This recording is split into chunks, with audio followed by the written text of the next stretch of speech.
Welcome to Madhumita's food court. আজকে আমি আপনাদের পাবদা মাছের ঝাল বানিয়ে দেখাচ্ছি। এর জন্য প্রথমে আমি একটা মশলা বানিয়ে নেব। তার জন্য আমি নিচ্ছি 1 টেবিল স্পুন মতো কালো সর্ষে আর 2 টিস্পুন মতো এখানে আমি হলুদ সর্ষে নিলাম। তো সেটাকে আমি পেস্ট করে নেব। পেস্ট করার আগে আমি এটাকে ভালোভাবে ধুয়ে নিচ্ছি।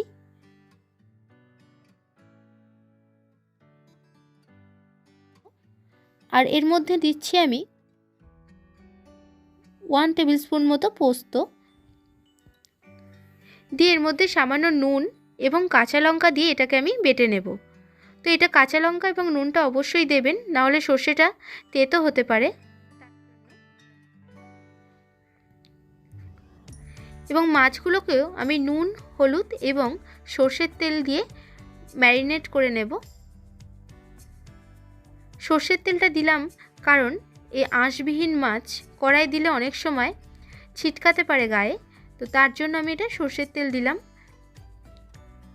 দিয়ে আমি ম্যারিনেট করে 15 মিনিট পরে ফিরে আসছি। তো এই সময় আমি এখন মাছগুলোকে ভেজে নেব।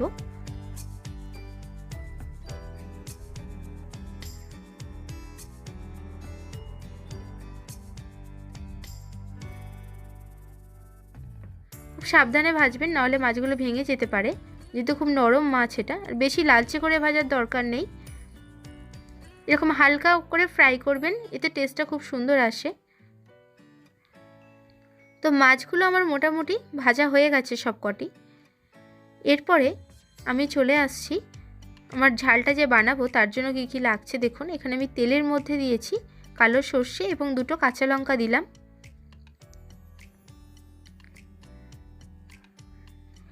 ফোড়নটা ফ্রাই করে নিয়ে আমি এর তেলের মধ্যেই আমি দিয়ে দেব হলুদ গুঁড়ো এবং কাশ্মীরি লাল লঙ্কার গুঁড়ো।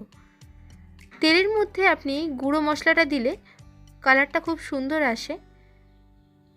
এরকমভাবে তেলের মধ্যে হলুদ এবং লঙ্কা দিয়ে দেখবেন কালারটা খুব সুন্দর আসে রান্নার। সামান্য জল দিলাম যাতে মশলাটা পুড়ে না যায় তার জন্য। তো মশলাটা ফুটে উঠলে আমি এর মধ্যে অ্যাড করে দেব যে বেটে রেখেছিলাম যে মশলাটা, সর্ষেটা, সেটা অ্যাড করব।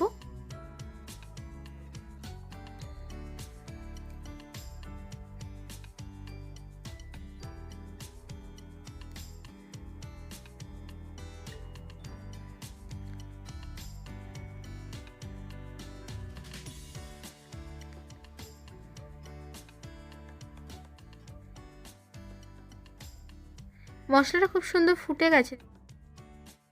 তো ঠিক ভালোভাবে ফুটে গেলে এর মধ্যে আমি মাছগুলো অ্যাড করে দেব।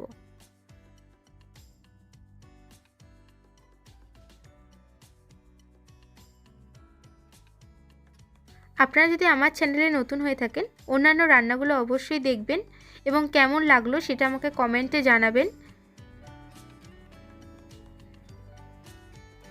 মাছগুলো দিয়ে আমি এটাকে মিনিট 2-এর জন্য ফুটিয়ে নেব ভালোভাবে।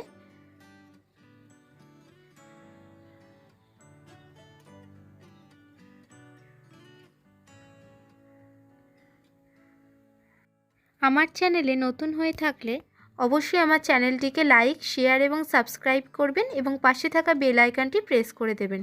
যখন আমি নতুন নতুন ভিডিও আপলোড করব তখন আপনারা সহজেই সেটা দেখতে পাবেন।